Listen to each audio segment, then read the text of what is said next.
Queridos, graça e paz. Nessa feita nós queremos refletir sobre o reino de Deus. E para tanto nós vamos ler aqui em Mateus, capítulo de número 6, o verso de número 33.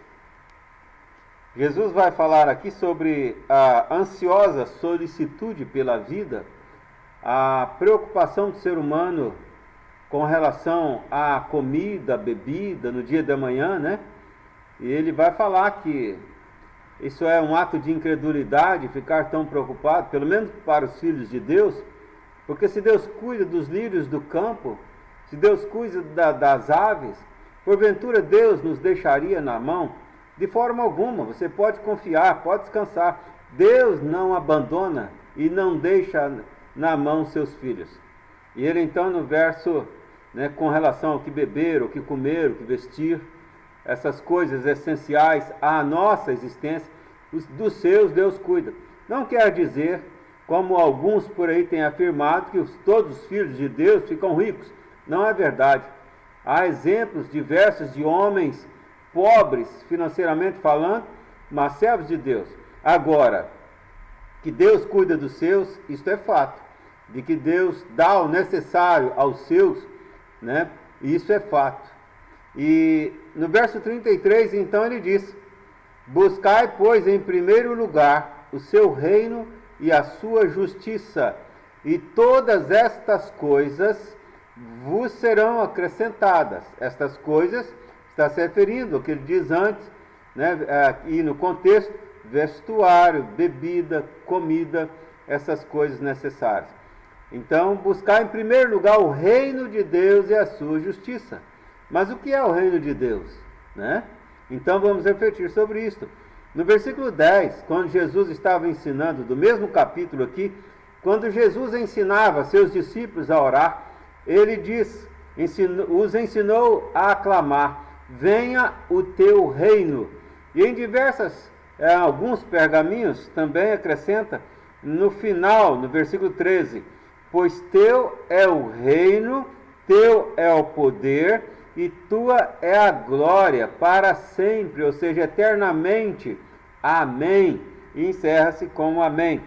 Portanto, do Senhor é o reino é dele, e ele reina eternamente. Dele é todo o reino. E também ele nos ensina então a clamar: venha o teu reino. E aqui ele diz para que nós o busquemos, que nós venhamos a buscar esse reino. Os judeus, na verdade, confundiram o reino de Deus com o reino de Israel. Pensavam eles que aquele país, que eram eles, a igreja de Deus no Antigo Testamento, era Israel, e pensavam eles que eles eram o reino de Deus. Eles não compreenderam que o reino de Deus vai muito além disso. E a gente até hoje que ainda pensa que o reino de Deus está fazendo referência a Israel, que Jesus voltará, se assentará ali em Israel, estará governando ali o mundo inteiro. Não tem fundamentação bíblica para isso. Isso é uma teologia muito mais judaica. Se você fizer uma pesquisa sobre a teologia judaica, você vai ver isto. Mas a diferença dos cristãos é um tipo de judaísmo cristão, digamos assim. Mas não há fundamentação bíblica para isso. E nós veremos, até mesmo à luz desse estudo, olhando diversas passagens que você poderá conferir aí em sua casa. Esse estudo é um resumo de 2 estudos dados aqui em nossa igreja, na igreja de Morada de Laranjeiras, nas quintas-feiras. É um resumo. Os judeus, eles confundiram completamente. E há pessoas hoje pensando também que a igreja é o reino de Deus. Mas, na verdade, a igreja é uma agência do reino de Deus. Não é ela própria em si o reino de Deus. A abrangência do reino de Deus é universal. É no universo inteiro, visível e invisível. É eterno. Antes da criação do ser humano, durante a existência do ser humano aqui nesse mundo, e depois que esse planeta não existir mais, o reino de Deus prosseguirá, porque ele é infindável, ele é eterno. A igreja é sim uma agência do reino de Deus, mas não o reino de Deus em si.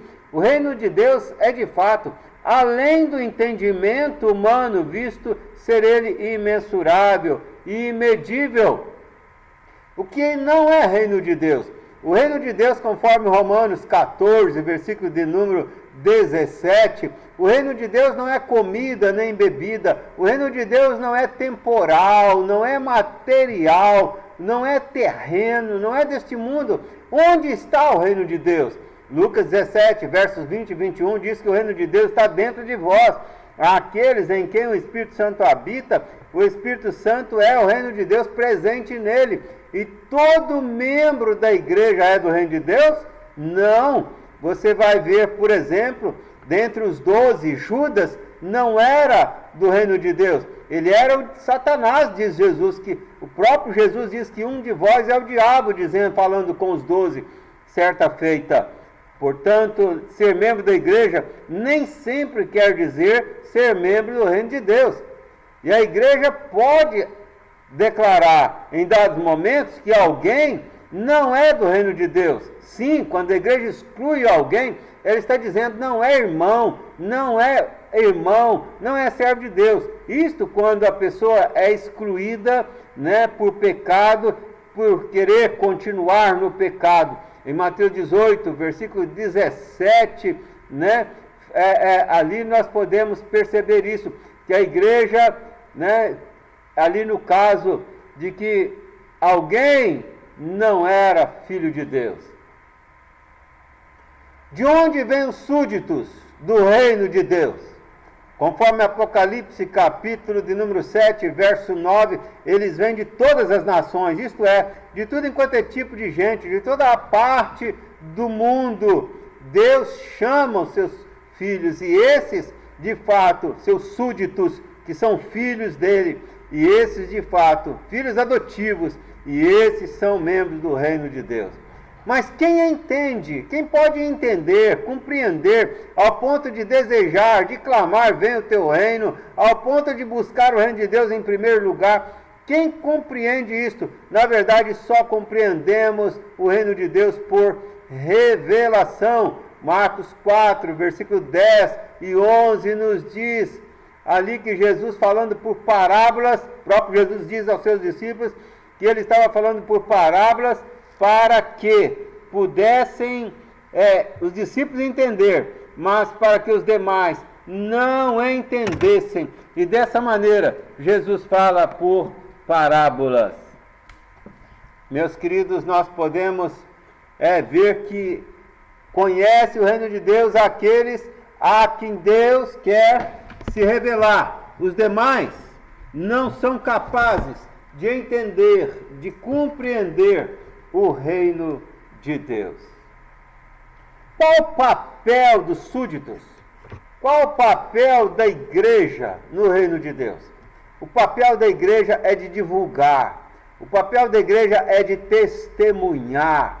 Nós lemos, por exemplo, em Atos 1, 8, mas recebereis poder ao descer sobre vós o Espírito Santo, e sereis minhas testemunhas. O nosso papel é de ser testemunha. Mas de que a igreja precisa? De que o súdito do reino de Deus precisa? O verdadeiro membro da igreja precisa para poder ser uma testemunha. Ora, se o Espírito Santo de Deus está em você, você tem tudo que você precisa. Ele é o poder, ele é o dinamis, ele é a capacidade, a habilidade, ele é a autoridade que você tem para poder testemunhar. É tudo de que a igreja precisa. É de que o Espírito Santo esteja se manifestando nela. Quem são os súditos do reino de Deus? Quem são esses? Na verdade, são os filhos de Deus, aqueles em quem o Espírito habita, conforme citamos Atos capítulo 1, versículo 8. E a mensagem central dos súditos é esta: é como testemunha de Jesus que são, é testemunhar, é dar testemunho que Jesus morreu, que Jesus viveu, veio a esse mundo, ele morreu, mas ele ressuscitou, ele vive e ele voltará. E essa mensagem é celebrada principalmente quando a ceia do Senhor é ministrada, conforme registra 1 Coríntios capítulo 11. Eis que anunciais a morte do Senhor, até que ele venha. Ora, passado a morte do Senhor, morreu, mas ele vive hoje, no presente, vive em nós, e ele voltará. O nosso papel é divulgar, o nosso papel é de testemunhar. E o resumo de toda essa mensagem é a grandiosidade do amor de Deus para conosco, porque Deus nos amou de maneira tal que deu seu único Filho, diz João 3,16, para que todo aquele que acreditar sem nenhuma sombra de dúvida nele tenha a vida eterna. Não há amor maior do que esse, de alguém dar a sua vida pelos seus inimigos, outrora nos diz a palavra do Senhor. Mas quem entende o reino de Deus? Somente aqueles em quem o Espírito habita. Se alguém não nascer da água do Espírito, diz João 3, e principalmente o verso de número 3, se alguém não nascer da água do Espírito, não pode entrar no reino de Deus. E o resumo do reino de Deus é o amor, como já dissemos. Em Lucas, capítulo 6, versos 27 e 28, né? E também ali vai nos dizer: amai aos vossos inimigos, abençoai os que vos perseguem. Ora, amar o amigo não é tão difícil, mas amar o inimigo? O Senhor deu a vida por nós, quando nós éramos seus inimigos, registra o apóstolo Paulo. Em Romanos 13, 8 a 10, nos diz que o resumo de toda a Escritura, de toda a Bíblia, é amar ao próximo como a ti mesmo. Ele diz lá: não matarás, não roubarás, não furtarás, né? Se algum outro mandamento há, se há qualquer mandamento a mais, e sabemos que há diversos, tudo se resume nesta palavra: amarás a teu próximo como a ti mesmo. De sorte que quem ama ao próximo tem cumprido a lei. Quem ama ao próximo não faz mal ao próximo. Então, o amor ao próximo é o cumprimento da lei. E a vida eterna é o resultado do reino de Deus. A vida eterna em Jesus Cristo é o resultado do reino de Deus para aqueles que são membros deste reino, que buscam esse reino, que invocam esse reino, que desejam de todo o coração esse reino.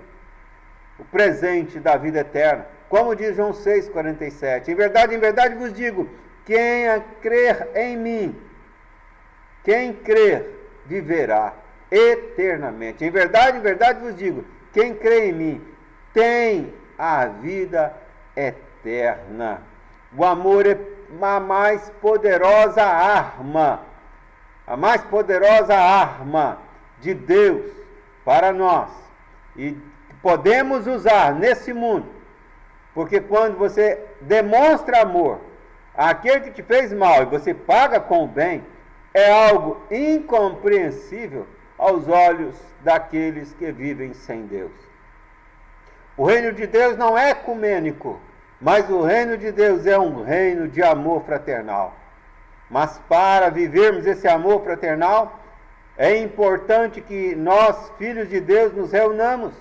É importante que haja a amizade espiritual, chamada na Escritura comunhão, como ali em Atos 2, 42 a 47. E para que haja essa amizade espiritual, a comunhão, é necessário relacionamento. E você vai ver ali no Atos 2, 42 a 47, de que os irmãos estavam todos os dias juntos no templo, todos os dias juntos de casa em casa, quer dizer, estavam sempre se relacionando. Você não consegue essa comunhão indo à igreja no domingo à noite, ou no domingo de manhã somente, sem esse relacionamento de verdadeiros irmãos, e não apenas conhecidos, ou membros de uma mesma igreja. Lembrando que a igreja é chamada de família de Deus, e também de corpo de Cristo, e os membros de um corpo estão interligados. Se você arrancar um e separar, certamente morrerá. Quem é você no reino de Deus? Romanos 8, 15 a 17 nos diz que nós somos filhos de Deus. Deus nos adota como seus filhos. E em João 3,36 nos diz a palavra que quem crê no Filho tem a vida eterna, mas aquele que se mantiver rebelde contra o Filho está debaixo da ira de Deus. Juntos, enquanto a agência do reino de Deus que somos, formamos assim a igreja visível de Cristo nesse mundo. A igreja que sou eu, que é você, servo de Deus, filho de Deus. Porque nós somos a igreja. Somos o corpo, membros desse corpo. Quando reunidos está ali o corpo de Cristo. Enquanto corpo, somos as mãos de Cristo para abençoar. Devemos ser a boca de Cristo para falar em nome dele. Devemos ser os pés de Cristo que levam a mensagem de Cristo às pessoas. E assim vivemos pela graça, e assim vivemos pela fé. Porque se não vivermos pela graça e pela fé, se alguma igreja não viver pela graça e pela fé, ela não é igreja de Cristo. Em Hebreus capítulo 10, versos 38 e 39, nos diz que o justo viverá pela fé. Romanos 1,17 diz que o justo viverá pela fé.